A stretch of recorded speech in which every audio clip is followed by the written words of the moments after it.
Gente, caiu aqui o aplicativo. Do nada eu tava falando e ele sumiu. Mas enfim, voltando aqui falando sobre a hidrocortisona, então, né, que é bastante utilizado em caso de reações anafiláticas, que a gente fala, que é uma reação alérgica grave, onde o paciente faz edema de glota, então. Ela tem apenas uma forma de administração, que é através do uso injetável, tanto intramuscular quanto endovenoso, tá? Ambas as formas são bastante utilizadas. Elas vêm em pó, né, para reconstituição, então. Se for injetado por via intramuscular, a gente vai aspirar de 3 a cerca de 13 ml no máximo de água destilada e vai diluir, aspirar esse medicamento e injetar no músculo do paciente. Se for por via endovenosa, geralmente é de 100 miligramas, os médicos, dependendo do protocolo, claro, de cada instituição, mas pode ser diluída para 10 ml de água destilada. Ou então, se for de 500, geralmente eles optam pela diluição num sorinho fisiológico, tá? No caso, então, da hidrocortisona. O que mais aqui que é de mais relevante, assim, que é importante que vocês saibam? Sobre a insulina, pessoal. A insulina, então, é aquele medicamento que vai ser administrado, né? É um tipo de hormônio que é administrado em pacientes diabéticos. Por quê? A glicose é tudo que a gente come, né? E que acaba gerando açúcar na nossa corrente sanguínea. Ela fica ali circulante na nossa corrente sanguínea, mas ela precisa ser eliminada, essa glicose, ela precisa ser degradada para que essa glicose consiga sair da nossa corrente sanguínea e ir lá nas células, em todas as células do nosso organismo, onde ela vai se transformar em energia para que a nossa célula consiga trabalhar, ou seja, para que a nossa célula consiga fazer o determinado efeito, enfim, a função que ela tem no nosso organismo, tá? E para que essa glicose, essa molécula de glicose seja degradada e entre lá dentro da célula, ela precisa estar acompanhada da insulina, senão ela vai ficar circulando lá na nossa corrente sanguínea e as nossas células vão começar a precisar de energia e não vão ter energia, e aí vai fazer uma hiperglicemia, né? Um aumento na concentração de glicose lá na corrente sanguínea. Então, isso acontece quando? Quando o paciente tem falta de insulina no organismo. E aí a gente chama de diabetes, né? Nós temos o diabetes tipo 1 e o diabetes tipo 2. O diabetes tipo 1 geralmente acomete mais crianças e o paciente, quase que de forma obrigatória, ele se torna insulino dependente, ou seja, o organismo dele não produz mais insulina, então a gente precisa fazer com que de forma trazer de fora para dentro do organismo essa insulina, né?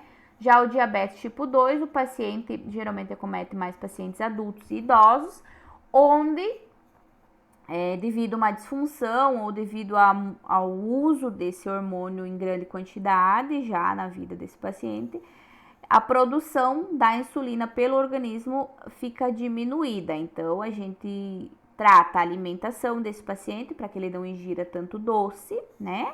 E também usa os hipoglicemiantes como a glibenclamida, a glimepirida ou a metformina de forma via oral para tentar baixar a concentração de glicose e de açúcar no sangue do paciente, tá? Mas, se isso não resolver, também faça a administração da insulina, tá? Então, a insulina, ela só tem por via injetável e a via dela é apenas subcutânea, tá? Eu acho que vocês já tiveram isso em fundamentos, as vias. Então, a gente tem a via oral, né? A via intramuscular, que é no músculo, a via subcutânea, que é administrada no tecido adiposo, e a via endovenosa, que é na veia, né? Então, pessoal, para que vocês entendam, existem alguns tipos de insulina, e quem vai falar o tipo adequado para aquele paciente é o médico. E também é o médico que vai prescrever a quantidade de insulina que o paciente vai se auto-administrar lá no domicílio, né? Porque ele vai precisar aplicar todos os dias, certo? Então, nós temos a insulina regular, que geralmente a ação dela é bem rápida, e ela permanece, essa insulina vai permanecer no organismo de 6 a 8 horas. Então, geralmente, quem faz uso de insulina regular é aqueles pacientes que chegam lá nas unidades de saúde ou lá no hospital com um pico hiperglicêmico muito alto. E a gente precisa de uma ação bastante rápida, então faça o uso da insulina regular. A insulina lenta, também conhecida como a insulina NPH, ela possui uma ação mais prolongada, ou seja, ela fica mais tempo no organismo, né? Pode ficar até aproximadamente 24 horas, porém, ela não começa a agir logo que ela é aplicada na via subcutânea. Ela pode demorar até 1 hora e 30 minutos para começar a fazer efeito no organismo desse paciente, tá? E aí o efeito máximo dela, ou seja, quando ela realmente tá lá no seu pico máximo de ação, é de 4 a 12 horas, mas ela pode ficar tendo uma ação no organismo até 24 horas. Então, essa insulina NPH, esses é só 2 tipos de insulina que eu tô falando aqui, tá? Mas existem mais alguns outros tipos. Mas geralmente as que o médico prescreve é a regular e a NPH. Geralmente a NPH é aquela que o paciente vai fazer lá no domicílio, tá? Que ele vai ter lá prescrito para fazer sempre, ou de manhã ou de noite, ou de manhã e de noite. Em alguns casos, quando o paciente não se cuida na alimentação e só a insulina NPH não resolve, o médico geralmente prescreve algumas pequenas unidades de insulina regular também para fazer, geralmente próximo do almoço ou próximo do final do dia, tá? Então, para que vocês entendam mais ou menos essas diferenças aí da insulina. Os locais de administração da insulina, então, eles são na via subcutânea, né? Ao redor do umbigo, geralmente 3 a 4 centímetros ao redor do umbigo, então pode ser realizado em toda a circunferência do umbigo. Nessa região aqui do nosso braço, onde tem as nossas gordurinhas, como diz o outro, né? Na face lateral aqui, externa do nosso braço. E também na região das nossas coxas, na face lateral também, como vocês podem ver aqui na imagem, que é onde geralmente fica as gordurinhas. E também na região glútea superior, como é que os antigos iam falar, perto dos culotes, né? Então, nessa região a gente pode administrar a insulina, tá? Importante que pacientes que fazem uso de insulina por longa data, vocês expliquem que eles precisam fazer um rodízio, ou seja, eles não podem aplicar sempre no mesmo lugar essa insulina, porque senão vai causar um hematoma. Pode causar um hematoma, pode causar lesão na pele. Então, eles precisam ir fazendo o rodízio, né? Vão fazendo um círculo ao redor do umbigo, depois administram na região do braço, depois na região externa da coxa, depois na região do dorso glúteo superior, tá? Então, é preciso fazer esse rodízio. Importante que vocês orientam para os pacientes que eles precisam respeitar os 3 dedos longe da incisura umbilical, porque muito próximo ao umbigo existem muita vascularização, tá? Então é muito fácil de fazer um hematoma ou de atingir uma veia e acabar não fazendo realmente essa insulina, então por via subcutânea acabar perfurando ali um pequeno vaso, né? Os vasos mais finos, né? Para que vocês entendam, que são os capilares, né? Os nossos capilares, e acabar fazendo um hematomazinho. Então é importante que isso vocês têm que orientar o paciente, certo? O que mais que nós temos? Lidocaína, que é um anestésico, né? A lidocaína a gente tem ela por via injetável, a gente tem ela em pomada e também de uso oral, que é um anestésico de mucosas. A lidocaína por si só, ela é um anestésico, tá? Se vocês for trabalhar, por exemplo, num postinho de saúde ou num centro de pequenos procedimentos, vocês vão utilizar bastante a lidocaína para fazer uma pré-anestesia local, e aí depois o médico vai pedir para vocês lidocaína ou a xilocaína, que também é um anestésico injetável, para anestesiar ali onde ele vai fazer esse pequeno procedimento, tá? A lidocaína gel, que é em pomadinha, vocês vão utilizar muito, vão preparar muito esse material para quando o enfermeiro for realizar a sondagem vesical de demora ou sondagem vesical intermitente, que é a sondinha de alívio, né?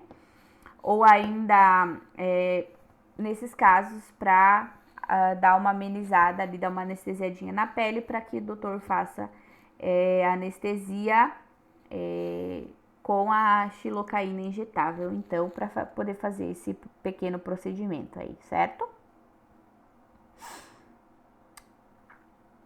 Deixa eu ver aqui. Tem muitos medicamentos, pessoal, que assim, ó, vocês depois com calma e atenção, é importante que vocês leiam todos os medicamentos, mas eu vou passar assim os que mais vocês vão utilizar de primeiro contato, para que vocês tenham um pouquinho de noção, pelo menos. Mas aí, como eu falei, vocês precisam estudar, porque as nossas aulas não são muitas, elas são poucas.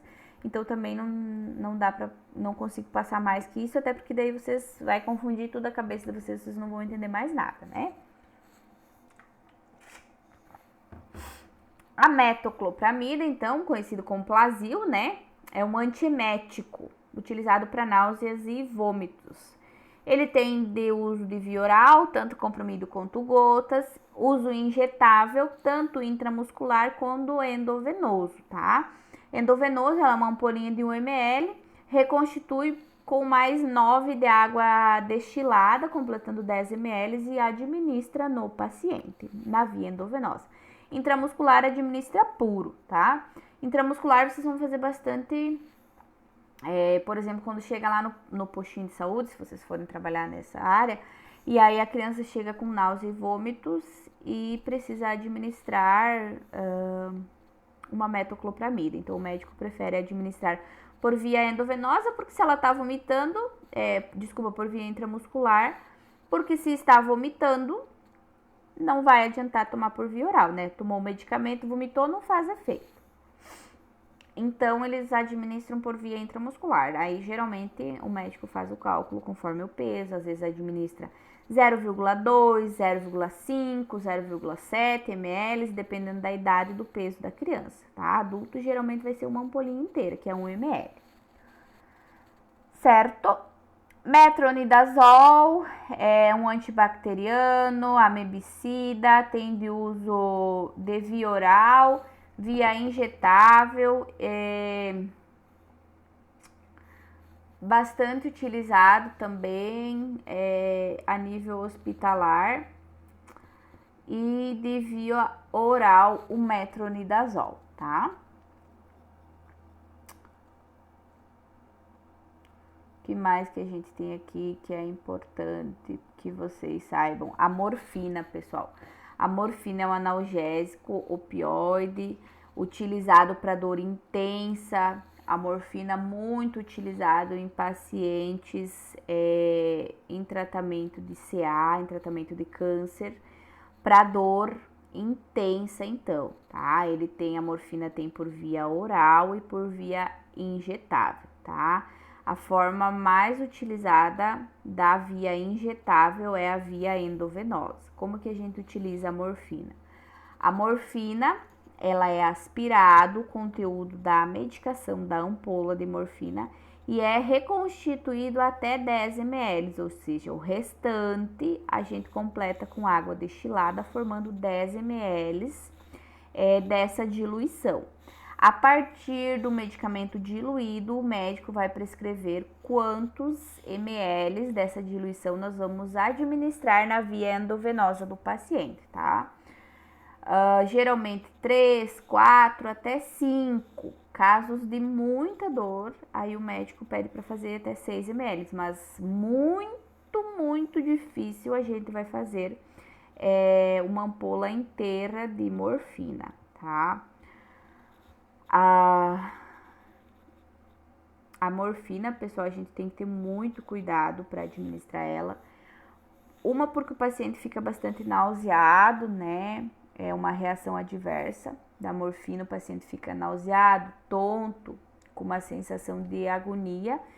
E também a gente pode causar uma parada cardiorrespiratória nesse paciente se a gente administrar ela muito rápido. Então a gente tem que administrar lentinho e tem que cuidar para não administrar mais do que a prescrição médica, porque é bastante sério a questão da morfina, tá?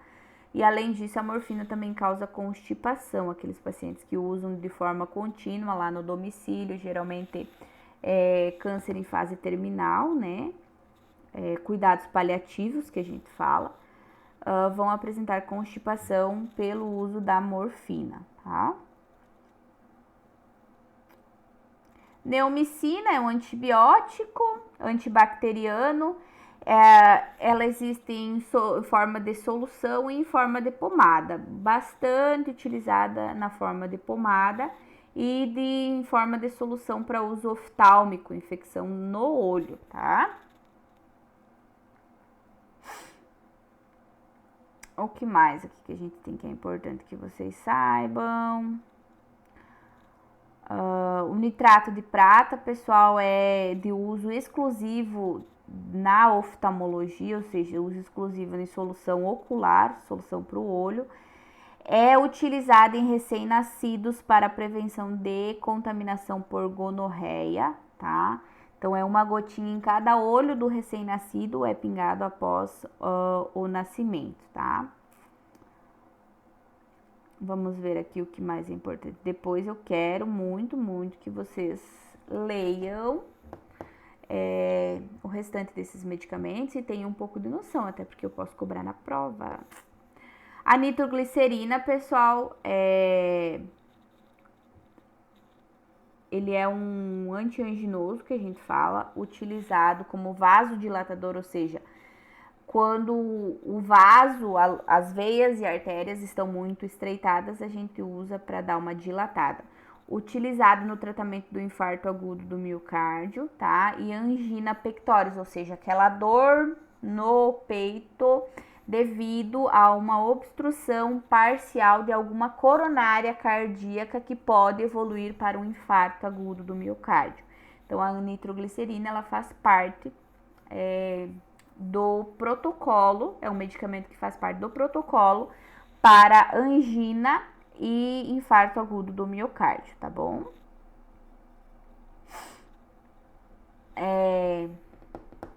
Ocitocina, pessoal, vocês vão utilizar bastante. Ele tem por via injetável, através de infusão endovenosa, e também intramuscular, porém a forma mais utilizada é por infusão endovenosa, tá?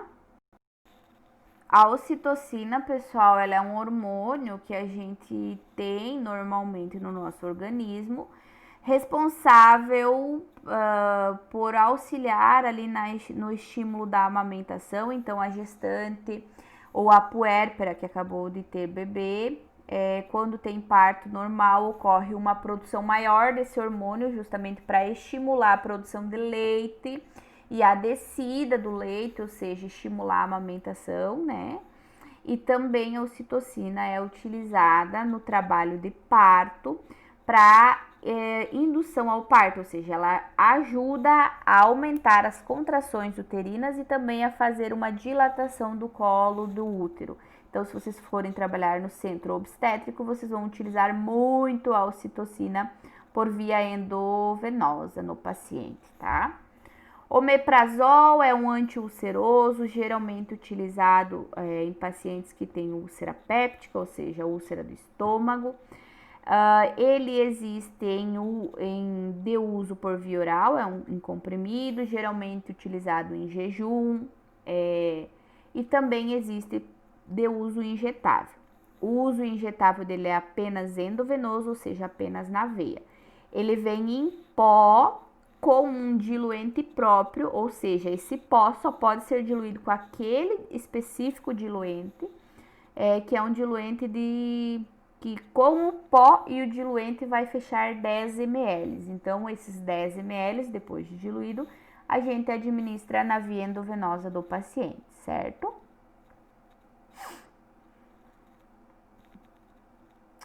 Paracetamol, todo mundo conhece, né? Um analgésico antitérmico utilizado para dor e febre, apenas de uso de via oral, né? Apenas em forma de comprimido ou gotinha.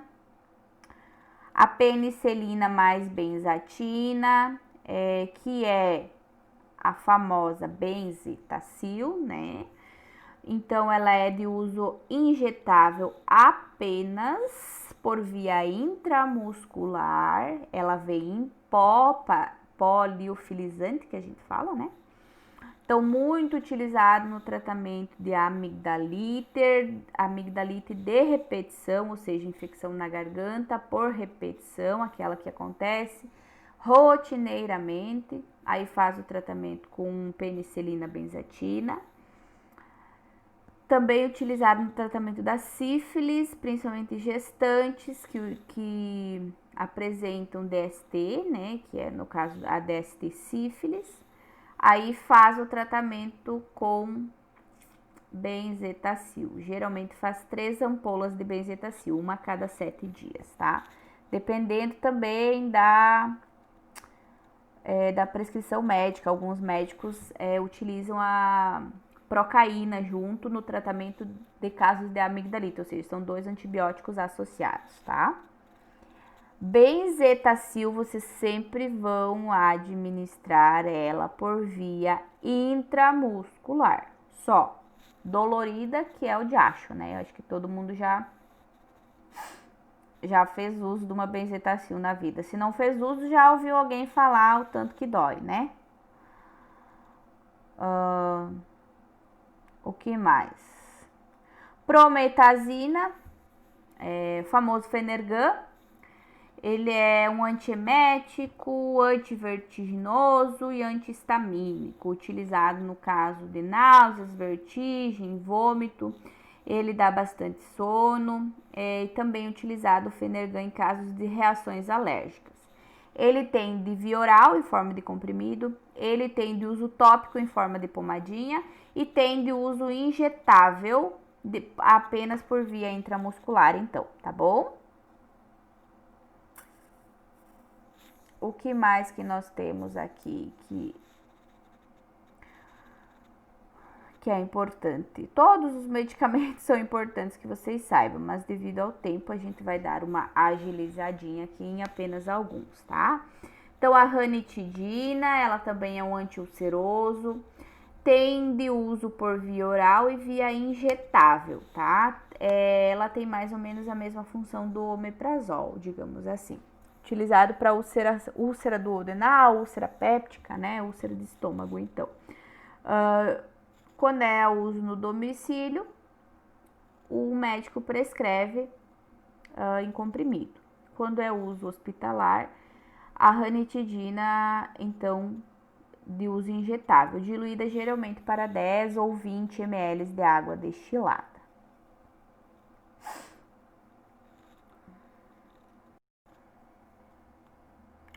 Pessoal, risperidona de uso oral apenas, principalmente para aqueles pacientes que possuem algum distúrbio psicológico, né? E aquelas psicoses, então, geralmente faz uso de risperidona.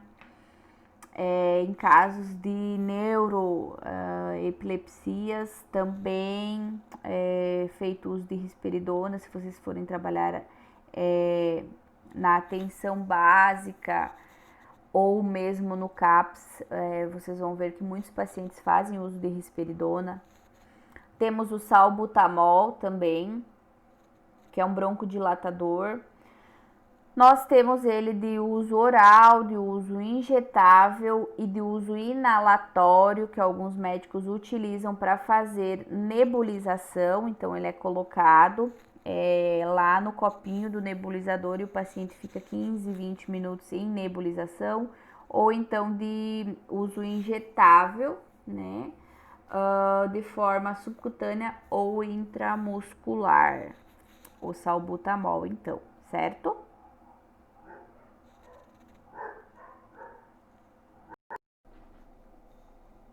Um medicamento que vocês vão utilizar muito, pessoal, é o tramadol, em casos de analgesia.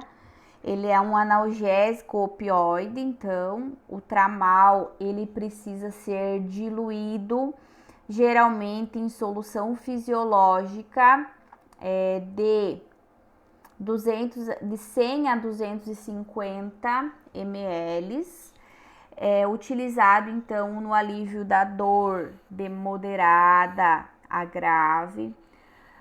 Em casos de trauma, se vocês forem trabalhar no APH, vocês vão utilizar pacientes que têm dor intensa, né, que precisam, dor moderada a intensa, que precisam fazer uso no domicílio, uso tramal por via oral, que daí em forma de comprimido. Pacientes oncológicos, ou seja, em tratamento de câncer também, geralmente vão fazer uso de tramadol no domicílio, ou quando chegar no hospital com muita dor, ou lá na atenção básica, os médicos costumam utilizar o tramal. Uma ampolinha, então, diluída sempre, no mínimo, vocês vão diluir em 100 ml de solução fisiológica ou até 250 ml, certo? Pessoal, eu acho que mais ou menos é isso que eu tinha para passar para vocês a respeito dos medicamentos, tá? Gostaria muito que vocês dessem uma revisada na apostila, revisem a questão dos medicamentos, qualquer dúvida que vocês tiverem, vocês podem me chamar, tá? Eu vou ajudar vocês. Na prova, eu vou questionar mais ou menos o que eu passei durante as aulas, tá? A questão de farmacologia é bastante complexa. Tem muita coisa ainda para passar para vocês. Vou tentar passar um pouquinho mais na prática também, se for eu que der as aulas práticas para vocês. E se não, o restante a gente aprende, revisa quando a gente tiver a oportunidade lá nos estágios. E como eu falei, torno a falar mais uma vez, vai muito de vocês, querer ou não aprender, tá? A questão de medicamentos, a gente nunca vai saber demais e nunca vai saber tudo. Então, é uma coisa que muda constantemente e a gente tem que ir se atualizando junto com eles, tá bom, pessoal? Qualquer coisa, então, me chamem, qualquer dúvida, estou à disposição. Tchau, até o dia da prova.